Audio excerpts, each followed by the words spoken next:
got involved in a conversation recently, and she was telling me about when she was in primary school. I think that was primary one, and she was always praying to God and telling God, "I want to be in primary two," and she was always praying, "God, I want to be in primary two. I want to be in primary two." And the funny part of it is that she was still going to eventually enter that primary two. Whether she prayed or she did not pay. But one thing was sure, that if she will have to go through the process. She will have to write her exams, pass her tests and exams before she was qualified to enter that class. And I will not apply it to our lives. It just clicked in my mind that this is exactly what we do sometimes. That you see somebody, you admire someone, maybe something that the person is doing that maybe is in line with what you maybe you feel that God wants you to be doing, and then you look at the person like, oh, I want to be like this person, and then you think it should happen now, now, now, now. But then you have to go through the process. It's not just going to happen immediately. And the funny part of it is that even the place you are wishing to be, even God wants you to go beyond that.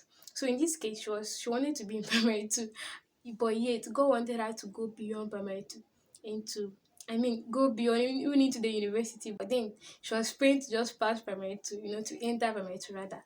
So you shouldn't just be, when it comes to these kind of things, don't just think it's going to happen immediately. You just have to follow the process. I mean, that test you have to pass, the exams of life you have to pass to get there. Okay, just like Joseph.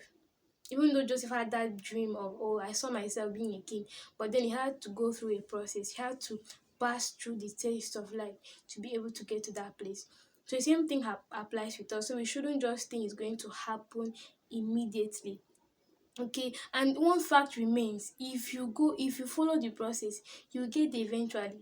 Yes, that is the truth though. Because in this one, even though she didn't even pray and say, God, take me to primary two, and she wrote the exam, she attended classes and did the things she needed to do to get to primary two, she would have still gotten there.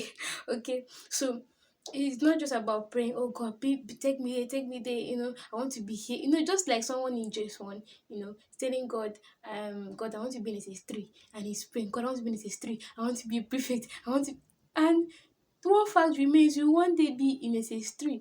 I remember back then in my secondary school, I just sit down, I'm like, God, I'll be admiring my seniors. I'm like, God, when will I be free from all this suffering?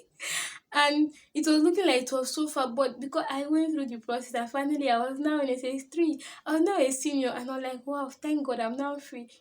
So that's how life is like. If you have to go through the process to actually get to that place where you are looking at, oh God, I wish I could be there. Just follow the process, and then you eventually get there.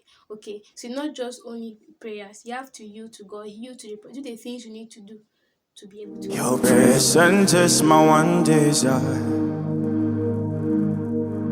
Your presence is my one desire.